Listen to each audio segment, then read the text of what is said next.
Hi everybody, it's Nurse Melvis here. I hope you're doing well, having a good week, and just doing well, whether you're working or really off work. I just want to talk today about the obsession that I see many nurses having about the PIN number. So this is what I call the PIN number obsession. So yes, I appreciate that it takes us, like really hard work to get our PIN numbers, and it's what we need. It's precious. It's what we need in order to practice as nurses, in order to call ourselves nurses, in order to be on that precious NMC register that gives us the privilege, obviously, the privilege to call ourselves nurses. I appreciate all of that. I know how tough nursing school is. I know how it's tough balancing work, family, children, and everything that you need to balance to go through nursing school. And obviously if you're an overseas nurse, I understand how much value you place on your NMC PIN number and how it's precious and how long it's taken you from your home country to eventually get your PIN number, and be here in the UK. The scare that I see nurses having and the obsession about people losing their PIN number is way too out of place. If you want to focus on not losing your PIN number, then you end up focusing on just the wrong things, and those wrong things are actually the things that will make you lose that PIN number. If you want to keep your PIN number, what you need to do is know your job, understand your role, be productive, add value, understand what is expected of you as a nurse, be a team player. In fact, the most important thing about keeping your PIN number is know why you're doing what you're doing, one. And two, know why you decide not to do what you don't do. Have your reasons. Don't say, I'm putting a catheter because the doctor said that. I'm putting a catheter because the nurse in charge said that. I'm taking bloods because somebody said I should use a blue bottle. No. What does it mean using that blue bottle? What are you checking? What are you looking for? You're catheterizing the patient. Why? Why do they need a catheter? Are there any complications to having a catheter put in? If so, what are those complications? Do you know what they are? You're giving this medication to this patient. Do you know what you're giving? Do you know why you're giving it to that patient? Do they need any observations checked before they have that medication? And if they do, have you done them? If you give that medication, are there any checks you have to do after that? If there are checks, have you done them? If you don't do those checks, why haven't you? Have you documented that? Have you escalated a deteriorating patient appropriately? Do you know what the processes are where you work? Do you know what the policies are? Do you know what protocol is for doing any particular thing? Do you know where to find policies, access information that is trust related, NMC related, and related to the specialty that you're working in? That is the information that you need to keep your PIN number. It's not choosing to work night shift instead of day shift and saying, well, if I work day shift, I'm going to lose my PIN number. If I work night shift, then my PIN number is protected. No. You protect your PIN number by being an efficient nurse, by knowing your job inside out, by knowing what is expected of you. That is what you need to keep your PIN number. It's nothing else. And you're not there to have someone protect your PIN number. Let me tell you this, as nurses, each of us is responsible for our PIN numbers. When you have a problem, nobody's going to be there. I can tell you this.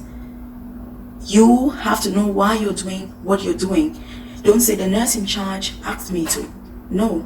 If the nurse in charge tells you to give something the wrong way, would you do it? If you knew the right way? I'm sure you won't. So it's your responsibility to know what your job is, to learn it, to be, efficient. That is what you need to keep the PIN number. And even if you're ever called to the NMC, as long as you know why you did what you did, or why you chose not to do what you didn't do, that is what you need. You don't need to be like, the doctor said I should do this, somebody said I should do this. No, nobody listens to any of that. Why did you do it? It's you. It's your PIN number. There's accountability that comes with being a professional. And that's why I tell people nursing is a profession, because when problems come up, that's when you realize that actually you were a professional. Many of us nurses don't really realize the value that we have until things go wrong and you're called upon to be an accountable practitioner, to be an accountable professional. At that point, you'll be told, well, you've gone through nursing school, you've got policies available, why didn't you check them? That doctor that you're saying said I should do this, that nurse in charge that said you should do this, that's not going to come across. You need to document what is going on. Have good documentation, that is like, it cannot be overemphasized. You have to document. Why did you put a catheter in that patient? I'm taking this because it's a very basic thing. There are guidelines, there are protocols on why we should do everything that we do as nurses. There's nothing that you do because the doctor said you should do that.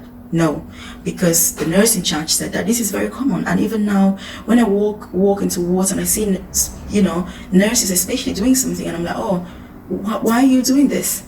People are like, the nurse in charge said I should do it. And I say, yeah, but why are you doing it? And people have no idea, and it's like, no, that is not. That is the way to lose yourself. That is not a way to be a professional. As a professional, you are accountable for your own actions. When the time comes and you're called upon, yes, you get supported by your employer, by your trust and everything, but ultimately, whether you come out of this with the PIN number or without the PIN number will depend on your own individual actions, your own specific actions. What did you do? The NMC Code of Conduct is very clear. I'm going to say, if you haven't got a copy of that, you need to get a copy of it. The NMC Code of Conduct. It tells us what we should be doing as nurses, and that's what they will go by. That is it's a nursing Bible, that's how I call it. And I go through it very, very frequently to remind myself of my expectations as a nurse, to remind myself of what I'm called upon to do every single day as a nurse. You need to know what the NMC expects from you. It's not what your manager is telling you to do.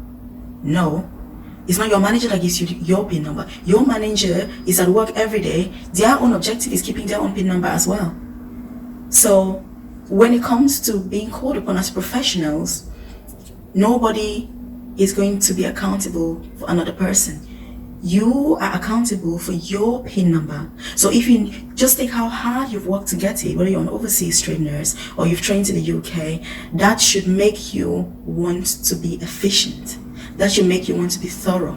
If you don't know, ask. Don't do what you don't know. If you don't know, don't do it. Speak to the nurse and say, but why am I doing this? Why is somebody on 40 millimoles of potassium? Do you know why they're having potassium? What is their potassium in the blood? It's all those basic things that we don't realize the implications as nurses. But actually, when the time comes, people are like, oh, but the doctor prescribed it. No, they're not going to look at that. They're going to look, why did you give it as a nurse? Because yes, that PIN number means that you're accountable. That PIN number isn't there just so you get a job and start working. No, it's accountability. That's why we have to renew it every year. You have to say that you've got good conduct and all these different things. Yes, things are going to happen and we may be referred to the NMC, but as long as you have good reason why you did what you did, why you chose not to do what you didn't do, why you are thorough, you're efficient, your job as a nurse is what you need to keep your PIN number. I'm going to say this, it's not choosing to work night shift instead of day shift. It's not choosing to work in a nursing home instead of a hospital that makes you safer. No, it's what is in your head, what is in your brain. That's why nursing is lifelong learning. The earlier you realize that, the safer your PIN number is going to be. This obsession that I'm seeing everywhere, oh, I don't want to lose my PIN number, Melvis, or if I get into management, I'm going to lose my PIN number. If I become XYZ, I will lose my PIN number. If I leave from here and go work here, I'm going to lose my PIN number. No, that's not what makes you lose your PIN number. You have to be thorough. You have to be efficient. You have to know your profession. That's what I'm going to say. That's what I do. There are things that I do. I'm always trying to know why I'm doing what I'm doing. If I don't know something, I ask. I learn about it when I'm home. I read about it. I ask my colleagues. There's somebody somewhere who knows what that thing is. And if you don't know, don't do it. But make sure you find out what the information is before you start doing it. Because again, if you want to keep your PIN number, know why you're doing what you're doing and why you choose not to do what you don't do. So again, thank you so much for listening. Do have a good day and stay safe, everybody. Bye.